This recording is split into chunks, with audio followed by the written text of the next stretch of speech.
Ранее в социальных сетях распространилась информация об аресте 80-летнего полицейского в отставке и 7 членов его семьи. Подтверждений относительно достоверности информации не было. Однако сотрудникам Радио Свободная Азия удалось выяснить некоторые факты, связанные с этим делом. По словам Маликзат Хабибуллы, которая живет в Турции, в 2017 году ее отца, проработавшего 30 лет начальником отделения внутренних дел Чаткальского района города Турфан, и 75-летнюю мать отправили в концентрационный лагерь. Вслед за ними в лагерь попали Алим и Михрияй Хабибулла, которые несли службу в колониях и полицейских участках города. Затем интернировали Айгуль, Мамета и Бахаргуль Хабибуллу, которые работали в школе и частных компаниях.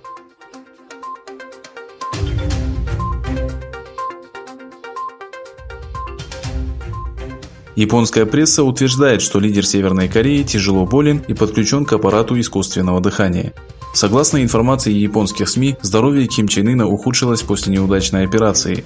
Ссылаясь на китайского специалиста, который посещал КНДР в составе китайской делегации, издание Шукан Гендай сообщило, что во время загородной экскурсии, состоявшейся в начале апреля, Ким Чен Ына беспокоила боль в груди, которая внезапно усилилась, после чего лидер Северной Кореи упал на левый бок.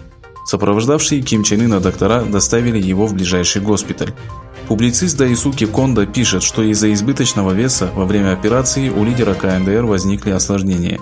В свою очередь, Reuters сообщила, что Коммунистическая партия Китая направила в КНДР группу специалистов для обследования Ким Чен Ына.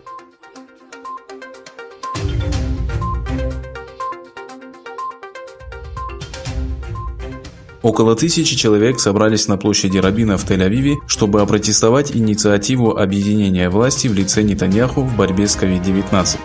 Согласно новостям ежедневной газеты «Последние новости», несмотря на карантин, граждане вышли на акцию, направленную против премьер-министра, обвиненного в коррупции.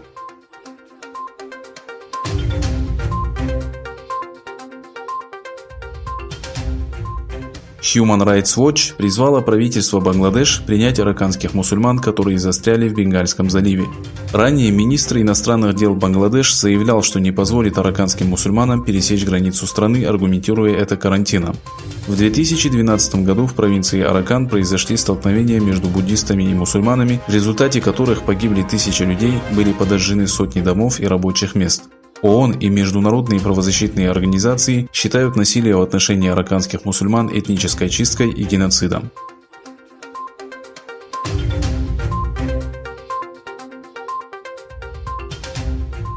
Губернатор Нью-Йорка Эндрю Куомо санкционировал распоряжение о проведении тестов на коронавирус в аптеках штата.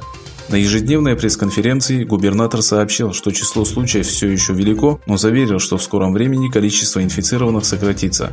Сообщив, что управление штата увеличит количество тестов, Эндрю Куомо заявил, что право на проведение диагностических тестов получат и частные аптеки.